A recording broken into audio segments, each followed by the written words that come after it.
OBC समाज से जुड़े एक संगठन ने सरकार पर हमला बोलते हुए कहा है कि सरकार ओबीसी की जातीय जनगणना से भाग रही है।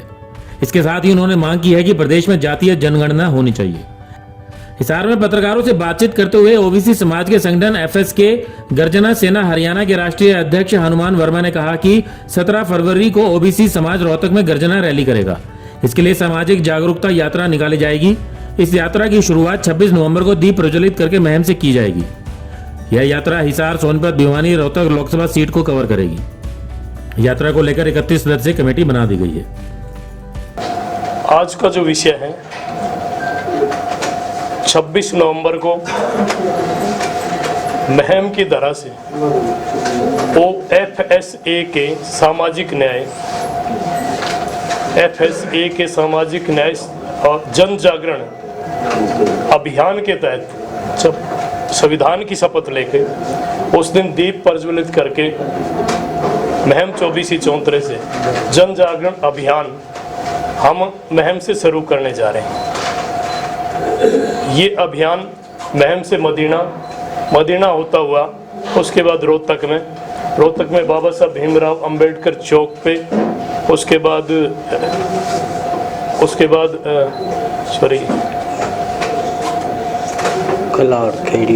कलावर खेड़ी होते हुए सांपला और सांपला के बाद रात्रि ठहराव हमारा रहेगा बहादुरगढ़ में, जहाँ पे बैरागी धर्मशाला में रात्रि ठहराव रहेगा और 2 घंटा ओबीसी के साथियों के साथ मंथन होगा।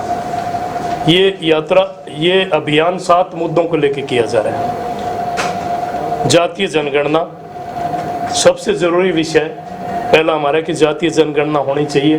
जब कुत्ते, बिल्ली, पशुओं की, जानवरों की, पेड़ों की गिनती होती है तो ओबीसी की क्यों नहीं। दूसरा हमारा विषय है कि 127वां संविधान संशोधन बिल जो है वो वापिस हो।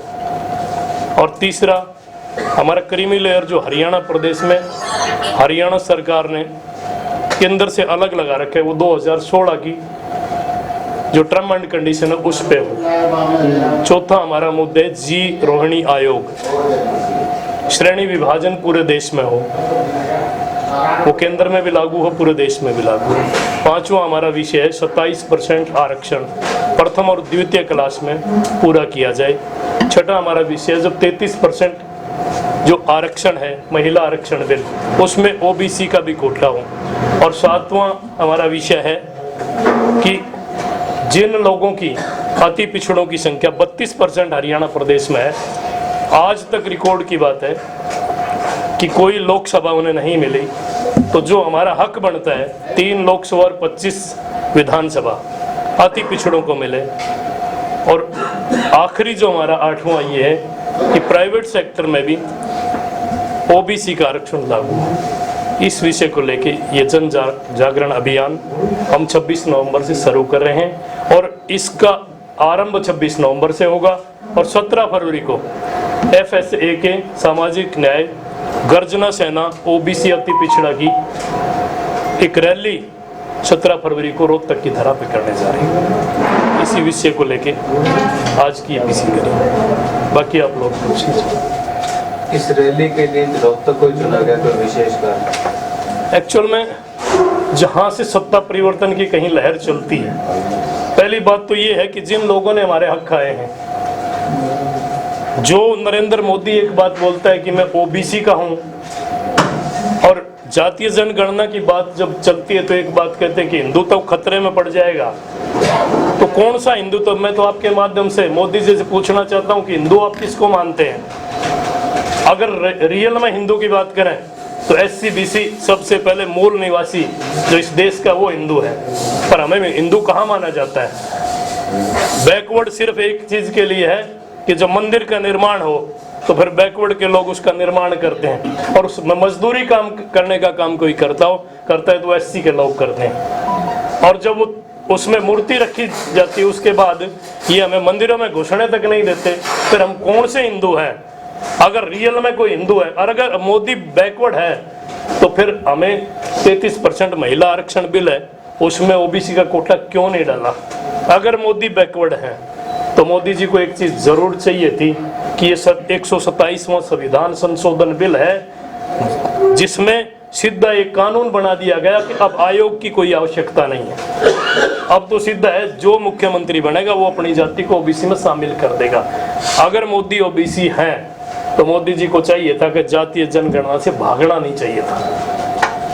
हनुमान जी, कहीं ना कहीं ओबीसी समाज का एक बहुत अच्छा वोट बैंक है, जी, लेकिन अभी तक भी आप अपने हकों के लिए लड़ते हुए नजर आ रहे हैं। क्या इसके पीछे की कमी मानते हैं? एक्चुअल में कमी तो हमारी है, क्योंकि हम लोग संगठित नहीं हैं। लेकिन एक चीज थी, जिस दिन बाबा साहब भीमराव अंबेडकर जी ने बैकवर्ड के लिए विधि मंत्रालय से अपना रेजिग्नेशन दिया था कि इनको संख्या के आधार पर मिलना चाहिए, जब उन्होंने ये बात करी थी, उस दिन अगर वो बात ऑथेंटिक हो जाती, अगर राज्यसभा में लिखी जाती, बहुत से ऐसे लोग थे जिन्होंने बाबा साहब की बात को सामने नहीं आने दिया, किसी पेपर में नहीं छपने दिया, क्योंकि बाबा साहब ने आबादी के अनुसार बात करी थी। अगर वो बात हो जाती तो आज तक हमें स्ट्रगल करने की जरूरत नहीं थी।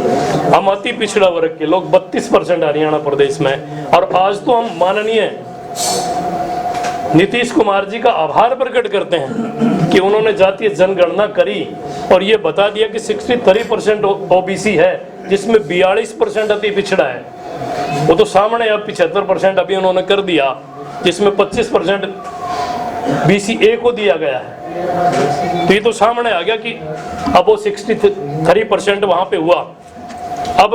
अब लोगों को लगने लगा कि हमारी ये तो है कि जब बिहार में जनगणना हो सकती है तो पूरे देश में क्यों नहीं हो सकती। क्योंकि अभी तो लोग एक बात बोलते हैं, अब पूर्व में मुख्यमंत्री ने एक बात कही थी कि हम नगर निकाय नगर पालिका में इसलिए नहीं कर सकते कि हमारे पास ऑथेंटिक डाटे नहीं है, हमारे पास संख्या का कोई सेंसेक्स का कुछ नहीं है। और उन्हीं का एक जो है ना बड़ा मंत्री एक बात कह रहा था, मेरे PPP जो परिवार परेशान पत्र है उसके अनुसार कह रहे थे कि अब हमारे पास जो है ना इनके संख्या के डाटे आ गए, तो फिर क्यों ना ये जो है ना ये चीजें कर रहे हैं। इसमें एक चीज दिखाई दे रही है, इनको ये लग रहा है कि अगर अति पिछड़ों को और पिछड़ों को ये पता चल जाएगा कि आपकी संख्या इतनी है, तो फिर ये लोग सभी जगह अपने अधिकार मांगने शुरू करेंगे।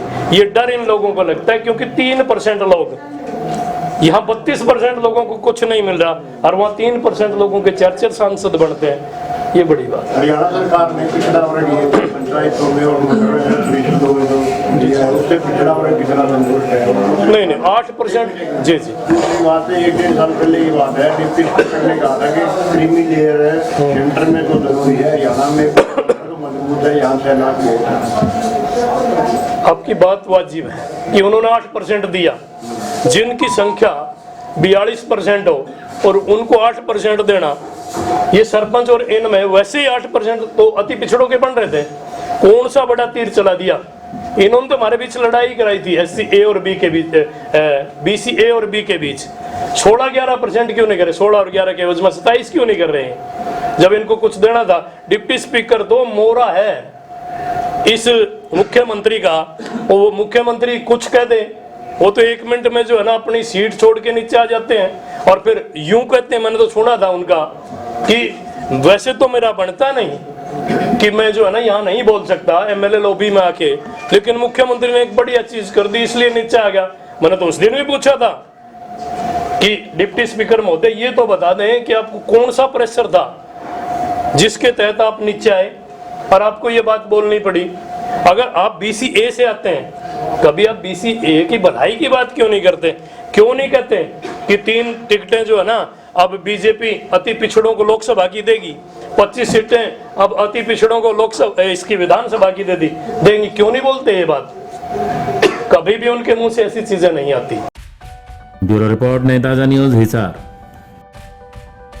लेटेस्ट वीडियोस के लिए सब्सक्राइब करें हमारा चैनल नई ताजा न्यूज और दबाएं बेल आइकॉन ताकि आप मिस ना करें कोई भी अपडेट।